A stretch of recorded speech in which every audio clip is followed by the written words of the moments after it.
तक जो हमने क्लॉज में पढ़ा है, कॉम्प्लेक्स सेंटेंस पढ़े हैं और कंपाउंड सेंटेंस पढ़े हमने। इसके अलावा हमने सबऑर्डिनेट क्लॉज के बारे में पढ़ा है, कोऑर्डिनेट क्लॉज के बारे में पढ़ा है, प्रिंसिपल क्लॉज के बारे में पढ़ा है। अब जो रिलेटिव क्लॉज हमने लास्ट में ली थी उसके आगे दो पार्ट्स होते हैं। पहला है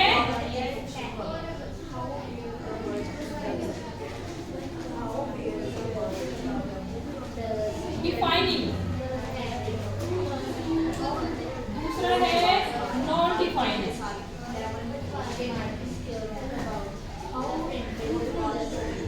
ठीक है, डिफाइनिंग और नॉन डिफाइनिंग। अब डिफाइनिंग क्या होता है? भाई इसमें डिफाइनिंग क्लॉज कौन सी होती है?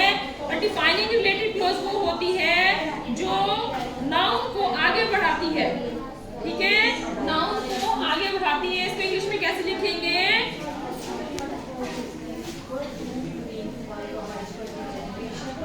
It clearly defines the noun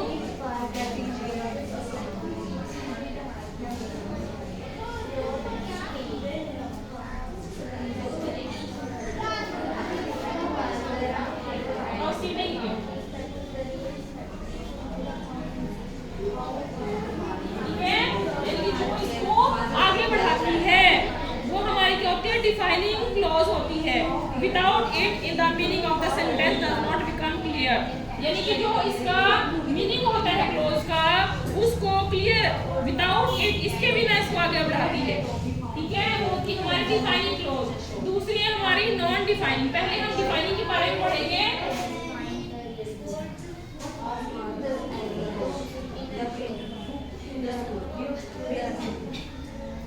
defining हमारी क्या होती है? जैसे एग्जांपल है the boy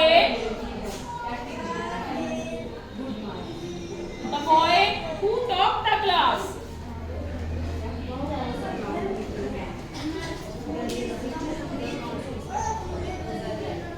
is my brother. ठीक है, the boy who top the class is my brother. अब इसमें जो बॉय है हमारा वो क्या है? इसमें नाउन है। बॉय क्या है? इसमें नाउन है। ठीक है, हु टॉप द क्लास, ये हमारी क्या है? Defining clause. डिफाइनिंग क्लॉज है।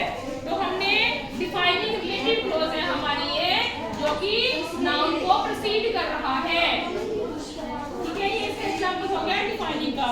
दूसरा हमारा है it just clears the noun boy. ये नाउन के बारे में बता रहा है। ठीक है, नाउन के बारे में बता रहा है ये कि किसने टॉप किया है क्लास को, कौन है? वो लड़के के बारे में बता रहा है। ठीक है, दूसरा है हमारा नॉन डिफाइनिंग क्लॉज। अब देखो अगला है हमारा नॉन डिफाइनिंग क्लॉज। पहला हमने पढ़ा था डिफाइनिंग क्लॉज जो कि नाउन को प्रोसीड कर रहा है। नाउन पहला ये इसने बॉय इसको ये प्रोसीड कर रहा है। उसके बाद हमारा non defining. Non defining clause कौन सी होती है? It does not define the noun preceding it. ये noun को precede नहीं करता है। ठीक है, it gives simply more information about the noun. ये केवल noun के बारे में हमें extra information देता है। ठीक है, तो ये हमारा कौन सा हुआ? Non defining clause. हम एक एग्जांपल से लिखेंगे। अब देखो ये नॉन डिफाइनिंग का एग्जांपल हमने लिखा है कि Indira Gandhi who was killed in 1984 was the first woman prime minister in India. अब देखो इसमें क्या बताया गया है कि जो Indira Gandhi was the first women prime minister in India. तो यहाँ तक का ये सेंटेंस है हमारा, यहाँ से लेके जो हमारा सेंटेंस है, ये हमारा सेंटेंस है प्राइम मिनिस्टर इन इंडिया, ये हमारा मेन सेंटेंस है। ठीक है, यानी कि हमने इसमें हु को निकाल दिया है। Indira Gandhi was the first prime minister, हमने इसको छोड़ के सेंटेंस को लिखा कि इंदिरा गांधी वाज, यानी कि इसको छोड़कर हमने जो सेंटेंस बचता है कि Indira Gandhi was the first women prime minister in India, ये हमारा मेन सेंटेंस हो गया।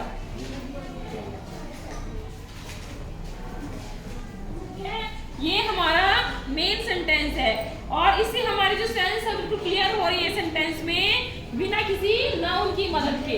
ठीक है, कि इंदिरा गांधी जो थी इंडिया की फर्स्ट वुमेन प्राइम मिनिस्टर थी। तो इसमें हमें नाउन की जरूरत नहीं पड़ी है, बल्कि ये हमें एक्स्ट्रा इन्फॉर्मेशन दे रहा है किसके बारे में? इंदिरा गांधी के बारे में। क्या?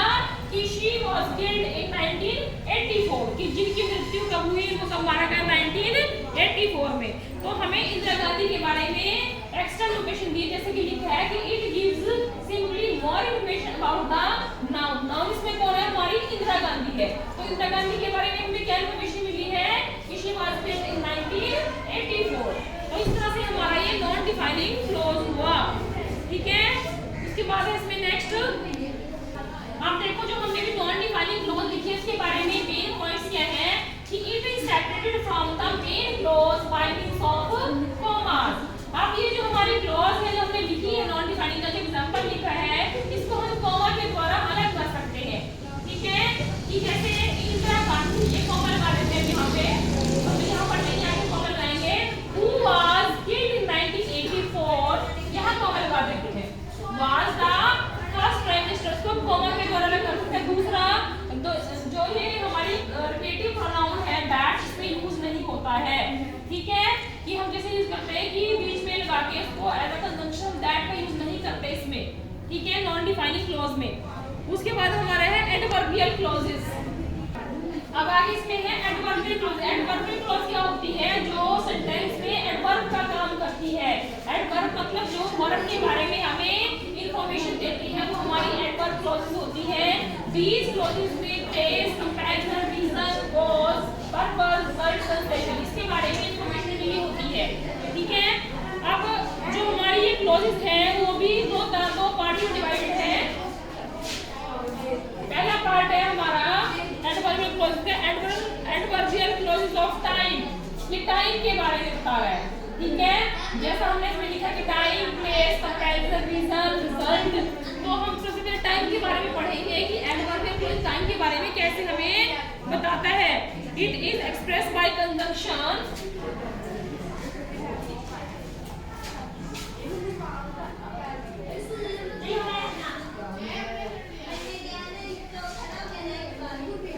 It is express bye conjunction, जैसे when, whenever,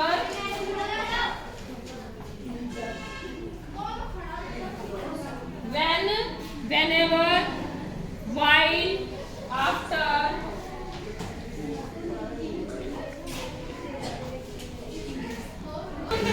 हमने एडवर्बियल क्लॉज ऑफ टाइम का, I shall write to you when I have time, कि मैं तुम्हें लिखूंगा जब मेरे पास टाइम होगा। तो इसमें हमें एडवर्बियल क्लॉज किसके बारे में बता रहा है, ये टाइम के बारे में बता रहा है कि कब वो हमें लिखेगा, जब उसके पास टाइम होगा। दूसरा है इसमें एडवर्बियल ऑफ प्लेस। अब ये प्लेस के बारे में बता रहा है। प्लेस के बारे में क्या बताता है कि कुछ क्लॉजेस हमें, दूसरा है इसमें adverbial of place, adverbial clause of place, ये हमें प्लेस के बारे में बताते हैं। और इस तरह की जो हमारी एडवर्बियल क्लॉज होती है वो क्या करती है कि कुछ तरह क्लॉजेस होती है हमारी वर्ब में मेन क्लॉज को जो है हमें प्लेस के बारे में बताती है, ठीक है। जैसे वेयर, वेयरएवर, वेयर, वेयरएवर, यानी कि वेयर का मतलब होता है कहाँ। तो कहाँ का मतलब कौन सी जगह के बारे में बात कर रहे हैं, तो इससे हम इसको इंडिकेट करेंगे कंजंक्शन से, ठीक है ना। इसमें लिखा है कि हमें कंजंक्शन के द्वारा हमें टाइम के बारे में पता चलेगा, प्लेस के बारे में पता चलेगा। जो वेयर है वो किसको इंडिकेट करता है, टाइम को। जैसे सेंटेंस है this is the town,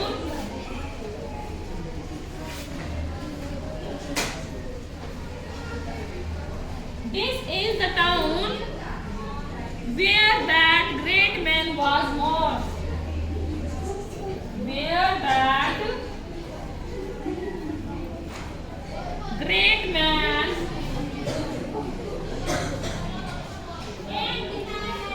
was born, ठीक है। कि दिस इज द प्लेस, की वही टाउन है जहां पर ग्रेट आदमी का जन्म हुआ था, ठीक है। जहां पर वेयर हमें इंडिकेट कर रहा है, तो वेयर इसमें क्या है, एडवर्बियल क्लॉज ऑफ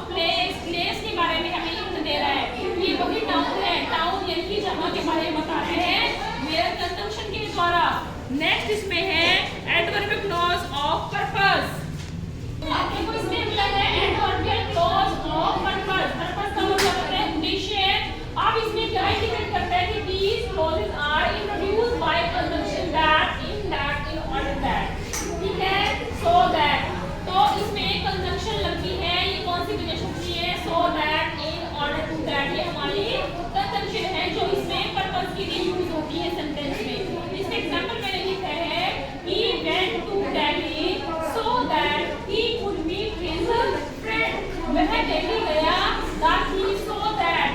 वो हमारा इसमें क्या है, हमारा क्या इसमें कंजंक्शन है ताकि वो अपने फ्रेंड से मिल सके।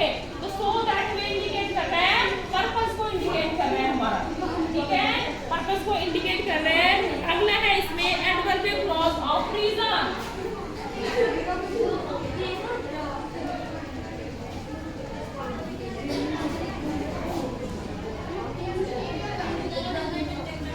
एडवर्बियल क्लॉज ऑफ रीजन ये हमें इंट्रोड्यूस करते हैं बिकॉज, सिंस, किसके बारे में बताता है, बिकॉज, सिंस, ठीक है। बिकॉज सिंस से हमारे किसके इंडिकेट करते हैं, कारण बताता है किसी बात का। जैसे एग्जांपल है I could not come because,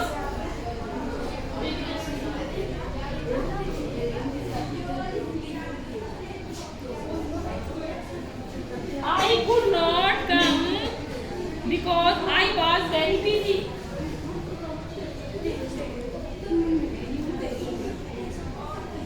मैं नहीं आ सका क्योंकि मैं बहुत बिजी था। तो यहाँ पर जो ये बिकॉज है किसको शो कर रहा है, रीजन को, कारण बता रहा है। कारण बताने के लिए हमने बिकॉज का इसमें यूज किया है। अगला है adverbial clause of result.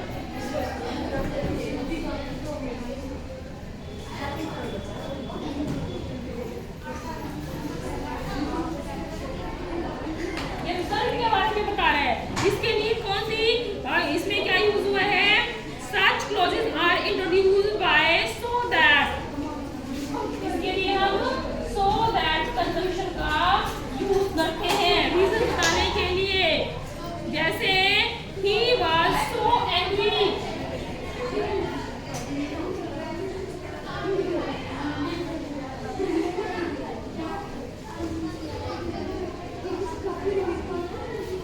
Result के बारे में बताया गया है किसी का क्या परिणाम होता है, इसको हमने सो दैट से इंडिकेट किया है। सो और ये क्या है हमारा पेयर कंजंक्शन है हमारा, देखिए सो और दैट।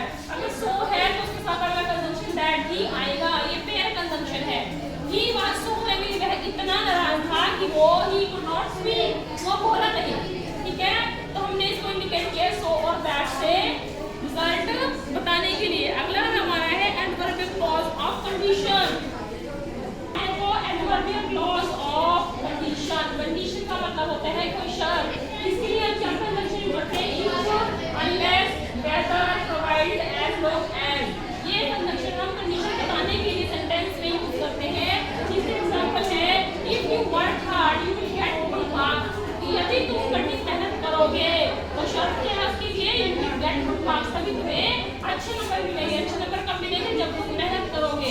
तो इसके लिए हमने कंडीशन क्या लगाई, इसमें कंजंक्शन इफ का यूज किया है।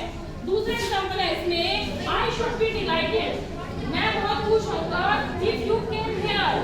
अगर तुम यहाँ, मतलब मैं खुश होऊंगा, कंडीशन क्या है, जब तुम यहाँ आओ, ठीक है।